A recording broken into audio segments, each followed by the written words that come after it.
Nous allons nous interroger aujourd'hui sur le mois de Ramadan, mais d'un point de vue historique. Ramadan, c'est le seul mois qui est désigné dans le Coran par son nom. C'est le cas dans la sourate 2 au verset 185.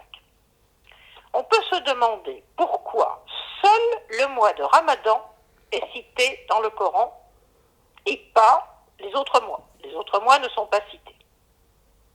Un musulman d'aujourd'hui répondra sans doute que si Ramadan en arabe est cité, c'est parce qu'il est le mois le plus important de l'année du point de vue de l'islam. C'est vrai que le verset 185 de la sourate 2 nous dit effectivement que Ramadan est le mois de la révélation du Coran. Le même verset nous dit aussi qu'il faut jeûner, comme chacun le sait, durant tout le mois de Ramadan. Alors c'est vrai que pour un musulman, où qu'il soit dans le monde aujourd'hui, le mois de Ramadan peut apparaître comme le mois le plus important de l'année d'un point de vue religieux. Aujourd'hui, en effet, le mois de Ramadan réunit tous les musulmans pratiquants dans un rituel commun. Mais un historien ne se pose pas le même genre de questions que quelqu'un qui vit aujourd'hui et qui est musulman. Un historien s'intéresse au passé pour essayer de comprendre ce qu'a été le mois de Ramadan dans le Coran lui-même, pour les premiers auditeurs de sa parole et dans son époque au 7e siècle. Et là, forcément, le contexte est complètement différent de celui d'aujourd'hui. On s'aperçoit alors que l'unanimité autour d'un jeûne à pratiquer durant tout le mois de Ramadan n'était pas du tout acquise. En effet, il s'agit d'une innovation qui a été introduite seulement en période médinoise. Il fallait donc réussir à faire accepter cette innovation. Cela, je le répète, n'était pas acquis d'avance.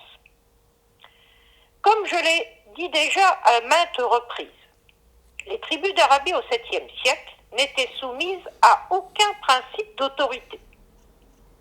Il n'est donc pas étonnant que le passage coranique sur le jeûne du mois de Ramadan ne soit pas aussi catégorique, ni soumis à sanction s'il n'est pas respecté, que le rite observé aujourd'hui dans beaucoup de pays musulmans. Le verset 185 se termine en effet en disant qu'Allah veut faciliter la vie aux hommes et non pas la leur rendre difficile. Yuridu Allah bikum al-yusr, wala yuridu bikum al-usr. On peut donc dire que le prestige du mois de Ramadan et l'observation de son rituel de jeûne se sont construits progressivement dans le temps. Il faut d'ailleurs noter que le jeûne constituait lui aussi une innovation.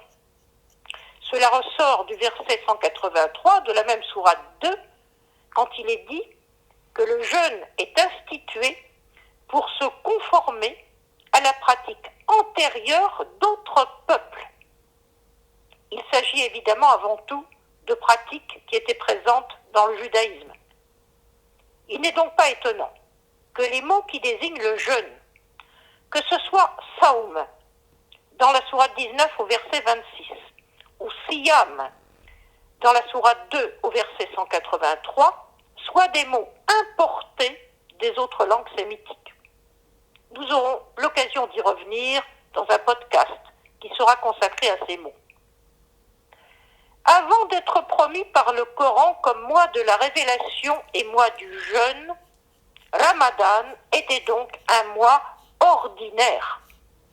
On peut même dire qu'il s'agissait d'un mois redouté, puisqu'il était celui de la période la plus chaude de l'année, au moment du solstice d'été, donc entre fin juin et début juillet. Les ouvrages de lexicolographie médiévale sont absolument absolument catégorique à cet égard.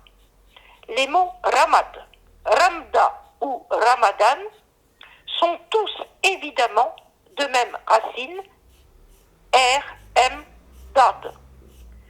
Ils renvoient à la chaleur brûlante du sol, qu'il soit de sable ou de pierre, sur lequel se réverbère le soleil du Qaïv, la période la plus chaude de l'année.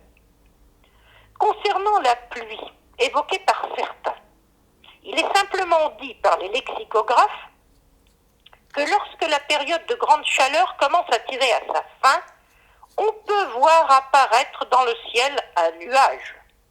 Ce premier nuage, annonciateur de la tombée de la chaleur, est dit de Ramadan. Ce sahab ramadi délivre une pluie fine qui annonce l'arrivée du kharif.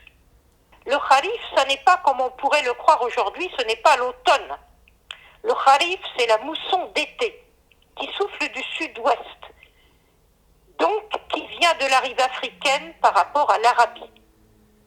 Le kharif est porteur de lourds nuages qui masquent le soleil et qui délivre une pluie fine qui fait reverdir toute la partie de la côte sud de l'Arabie et les hautes montagnes de la façade ouest de l'Arabie, au Yémen et dans le Assir. Ces données climatiques sont incontournables et intemporelles. Il en est de même du calendrier stellaire. C'est en regardant la course des étoiles au cours de la nuit, de saison en saison, que les hommes d'Arabie reconnaissaient les mois. Ils n'avaient pas besoin pour cela de savants calculs.